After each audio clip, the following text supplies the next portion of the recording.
दर्शक बंधु एही दिन मिलिबो मागणा राशन कार्डधारी आश्वस्तिकर खबर। एही दिन मिलिबाकु जाउछि 14 केजी गहम एवं 21 केजी चाउल।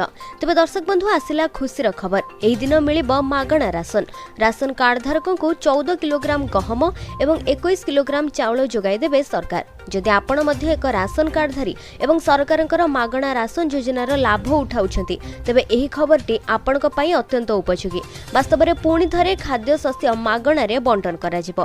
तेबे दर्शक बंधु संपूर्ण अपडेट कोन रहिछि चलंतु जानि नेबा हमर एही वीडियो माध्यम रे। तेबे ता पूर्वरु हमर एही वीडियोटी को लाइक करंतु, चैनल को सब्सक्राइब करी ऑल नोटिफिकेशन को सिलेक्ट करी रखंतु, जहा फल रे प्रत्येक लेटेस्ट अपडेट सर्वप्रथमे देखि परिबे।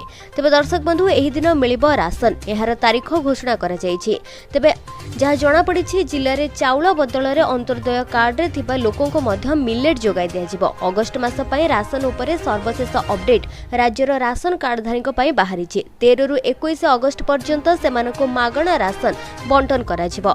अंतर्दय कार्डधारी माने मध्य चाउल बदल रे कार्ड पिछा 2 किलोग्राम मिलेट नै परिबे। अगस्त 21 पर्यंत बंटन हेबो मागणा राशन। अगस्त रे जातीय खाद्य सुरक्षा अधिनियम अनुसार अंतर्दय एवं राज्य रे योग्य घरोई कार्डधारी माननकु अगस्त रे आवंटित खाद्य शस्यर मागणा बंटन अगस्त 21 रे करा जिवो। अंतर्दय कार्डधारकंकु 14 किलोग्राम गहम एवं 21 किलोग्राम चाउल प्रदान करा जाउथिबा बेले योग्य घरोई कार्डधारींकु यूनिट पिछा 2 किलोग्राम गहम एवं 3 किलोग्राम चाउल बंटन करा जिवो। एही जिल्ला गुडीकरे कार्ड पिछा 2 किलोग्राम रो मिलेट बंटन करा जिबा नै निष्पत्ति होईछि, जेउथिरे राशन कार्डधारी माने मिलेट रो लाभ पाई परिबे, जहार लाभ राशन कार्डधारी को पई उपलब्ध रहिबो। एभली परिस्थिति रे राशन कार्डधारी माने 21 अगस्त पर्यंत उचित मूल्य दुकान को जाई सीधा सड़क मागणा राशन रो लाभ पाई परिबे।